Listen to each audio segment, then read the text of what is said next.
The architect's material catalog usually only consists of unused, off-the-shelf parts. However, the rest of the world is concurrently building their shelters from the opposite, recycled and cast-away tools for adaptive reuse. To tackle the high embodied energies of our construction practices, we must think like these creative reusers. Not once, not thrice, please measure twice.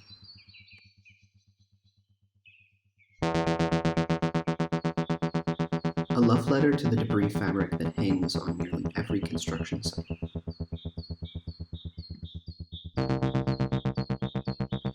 The first chapter in this saga begins with the tote, something ubiquitous and inherently interscalar. Step 1. Understand thy habits. Understand your needs and your comfort items. Understand your predilections and how what you carry can either push you forward or hold you in limbo. Understand your environment and how you plan to interface with it. Understand that in order to be a creative reuser, you must use your tools to their fullest potential.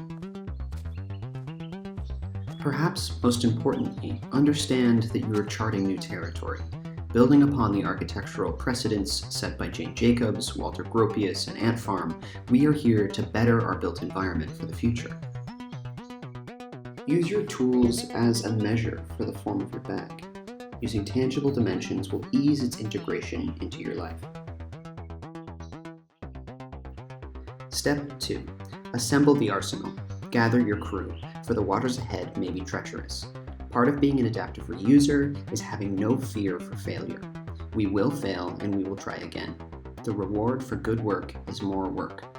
For now, you'll need the basics: scissors, a ruler, thread, bobbins, and pins.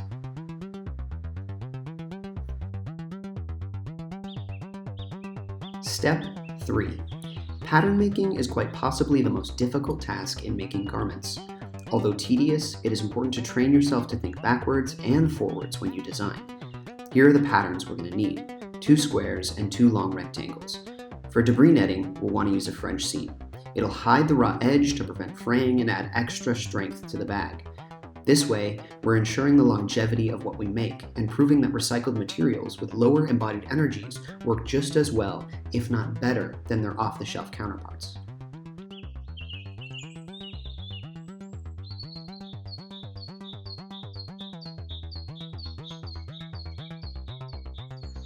Step 4. You can only cut once, so make sure you've measured twice. Being cognizant of a material's properties can help your tools last longer and also have a lesser impact on the environment. Much of today's clothing is made from polyester, its fabrication process responsible for a significant portion of the microplastics in our water. Step 5. Everything is two-sided, even debris netting. A plastic-based weave has empirically poor embodied carbon. However, instead of throwing it away after a construction site's job is done, we can choose to integrate it into our facades instead, increasing the time-to-use ratio significantly. Now, we begin to assemble. Sew 3 edges once, flip the bag inside out, and sew it again. Step 6. We're getting close. Give the bag a hem, which is diagrammed here. Fold the top over 2 inches twice and sew where the red line indicates. It should look something like this.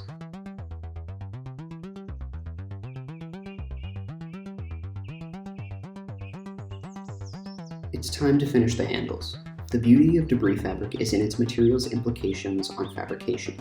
Because it's plastic, the fabric creases like paper and is extremely easy to sew with accuracy. In the case of the handles, we will do a double hem diagrammed in section in the bottom left.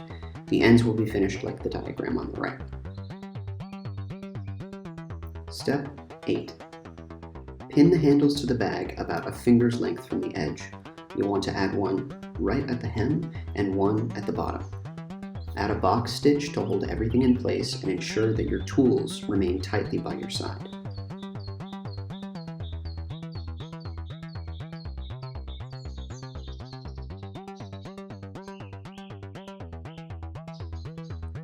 Now your bag bag is done, and so too have you become an adaptive reuser. The best materials can be found in our backyard. They may be a little dirty, but nothing will stop us from using them to their fullest potentials.